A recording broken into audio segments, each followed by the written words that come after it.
This has Bucks fans absolutely fired up, and following a disappointing loss against the Chicago Bulls, fans are starting to question Pat Connaughton's future in Milwaukee, as well as his lackluster play so far throughout the year. So to break down exactly what has happened to Pat Connaughton, discuss what fans are saying, and also discuss why his future in Milwaukee, according to multiple reports, may be in jeopardy. Stay tuned for all that in this episode. But before we get into it, quick reminder that if you're a part of the 80% who aren't subscribed to the channel, make sure to hit that subscribe button. This is the place to be for daily Bucks content. So if you want to stay tuned for all the latest news, make sure to hit that button. But without further ado, we have a lot to go over today, most specifically surrounding Pat Connaughton and, of course, the Milwaukee Bucks. So as we all know, the Milwaukee Bucks have had a very, very rough start to, not the rough start to the year, but a rough game yesterday. And Pat Connaughton has a brutal start to the year. And obviously, we're all Bucks fans, and there's ups and downs throughout the season. But for Pat Connaughton coming into the year, one of the biggest question marks was what his future looks like with the team. We've seen reports come out surrounding Pat Connaughton,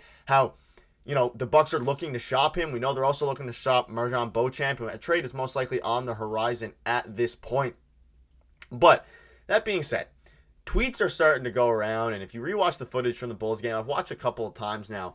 Boy, oh boy, did he have a bad game. So you can see this here. Forget everyone else. Just look at Pat Connaughton. Look at this guy. How does he earn any minutes? And basically, what it goes on to show is just lazy contests on defense, lazy everything. And lazy is the best word to use for this. And you can see this here. What did Pat Connaughton consume yesterday? They had him doing stuff like this, and obviously it was him smacking the back of the backboard with a layup.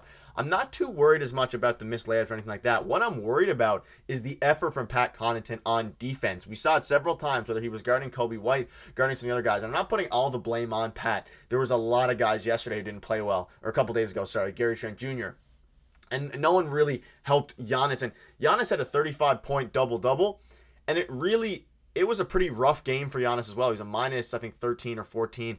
It wasn't a great game from him, but that's how great he is. A great game for him, or not a great game for him, is still putting up 35 points and however many boards.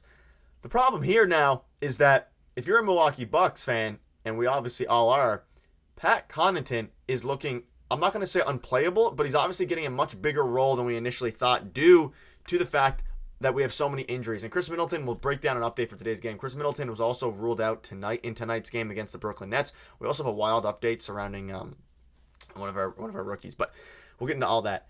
It's getting interesting now because you look at it from this perspective, and you have Dame, Gary Trent Jr. We all know the starting lineup, but Pat Connaughton on this depth chart now is the third string guy, but because of injuries, he's having to play a ton, and boy, is he not playing well. The defense is a problem, and if you're watching this video right now, leave in the comments, what are you noticing the most with Pat Connaughton's game that signifies that you think he should play or shouldn't play? Let me know in the comments. Do you want him to continue to get minutes even when Chris Middleton comes back? And again, they've submitted their first injury report for tonight's game. Chris Middleton's out. Giannis and AJ Green are both probably going to play. AJ Green coming off of a very solid 9-point performance. But there was a great deep dive down by Heavenly Buckets on the game against the Chicago Bulls, and I kind of want to dive into it a little bit here because it highlights some of the Pat Connaughton stuff, but it also kind of just highlights what has made this Bucks team so good, but also why to be optimistic in the future. So there's a few different things to go over here. And we'll start with this. Giannis made it clear that he is not missing out on another all-defensive team this year. And, of course, you can go look at the clip. I highly suggest you go look at this thread by Heavenly Buckets. It really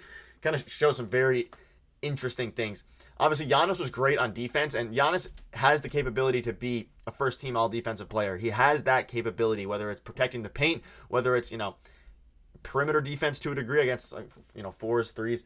He can guard all 5 positions because of his length. He's obviously he's going to struggle a bit more on guards and things like that, but he is going to make the all-defensive team this year if he keeps this up. But the biggest question mark is how the surrounding pieces around him. You can see the tweet right under Pat Connaughton. He did the opposite. Now again, I discussed it in the video a couple days ago, or yesterday's video, sorry. Giannis was running pick and pops with Pat because he was one of the only people that he trusts. He's been with the Milwaukee Bucks for the longest amount of time, and he's one of the only players that he trusts out of their 5 that they had on the floor when Damian Lillard is out. That being said, even though Giannis, of course, trusts Pat Connaughton because of his experience with the team, he has not been able to perform well enough to where that even matters. And whether that's missing layups, whether that's just playing lazy defense, if you look back at the footage, again, Kobe White turned into prime Michael Jordan. There's nothing you can really do about it, but late contests, lazy getting back on defense, lazy perimeter defense, and that's what you cannot have if you're a 3-and-D guy like Pat, because ultimately that's what he relies on.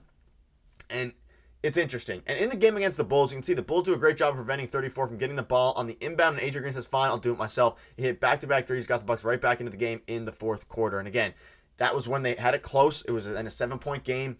AJ Green came in the game, and it's very interesting. He's obviously 25 years old now, so how AJ Green factors in to the Bucks' plans in the future is going to be interesting. But they're going to deny the ball from Giannis. Teams are going to deny the ball from Dame Lillard. They're going to make the other players on this team beat you. Now, whether that is Gary Trent Jr., whether that's Chris Middleton when he comes back, whether that's the bench pieces, I mean, Pat Connaughton to a degree, they're going to have to be able to step up and actually perform, because that's the biggest question mark. We know the offense is going to be there with Dame and Giannis on the floor. They're going to put the best defenders on those guys. But in times where Damian Lillard is out and they're staggering their minutes, other guys need to step up. Gary Trent Jr. has had a lackluster start to the season offensively. He's been fine defensively. AJ Green stepped up, the third string point guard, in Damian Lillard's minutes off the floor. And maybe if AJ Green can come in and be that backup point guard for Damian Lillard, who can give a bit more of a scoring punch compared to DeLon Wright, that Giannis can start to trust a little bit more. Maybe AJ Green and Giannis are getting some pick and roll action. Maybe AJ Green can come off the pick and roll, shoot some threes. He's been shooting the three ball very well to start the year. And of course, Giannis is always going to be available on the dive to the basket, on the quick slip, all these different things. But they need to be able to actually get Giannis, players around Giannis, involved. And that's the biggest problem so far. But Pat Connaughton is what has fans absolutely heated. And unfortunately, it is warranted because of how rough of a game he had yesterday. And again, he had some flashes where he was good at defense, where he was hitting threes, and again, running the pick and pop with Giannis. I think he finished with only 3 points, but it's about the defensive effort. And if this team is going to go far into the regular season and far into the playoffs, meaning have a good record in the regular season, you obviously are all going to play 82 games. But if you want to go far in the playoffs, you need to have guys in your second, third string, whoever, injury guys, be able to step up and actually perform in the absence of guys like Chris Middleton, because Connaughton's minutes are going to be diminished once Chris Middleton comes back, whether it's in tomorrow's game or in the future, because of course the Bucks playing a back-to-back. But it's going to be interesting. So let me know in the comments what your thoughts are on that. One other note is that Andre Jackson Jr. crashed his car into an apartment on Saturday morning. He is okay. This is kind of going viral. He is all good, which is good. No injuries there, so he should be available for tonight's game. But drive safe, and a bit of a weird thing. I don't really know what else to take from this. I mean, I guess hopefully he wasn't speeding or anything like that. I'm not going to make any assumptions, but I don't know. It's very interesting. And again, the Bucks need to lock it in. Connaughton in the Bulls game, 17 minutes, 3 points. The other guys have to step up. I mean, people not named Dame and Giannis barely combine for 30 points or 40 points.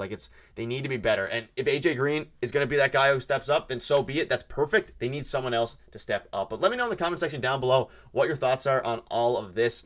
Bucks fans are fired up, but they have the chance to turn the table at 6 p.m. today against the Brooklyn Nets. So let me know in the comments what your thoughts are on all of this, and I will see you guys later today or tomorrow.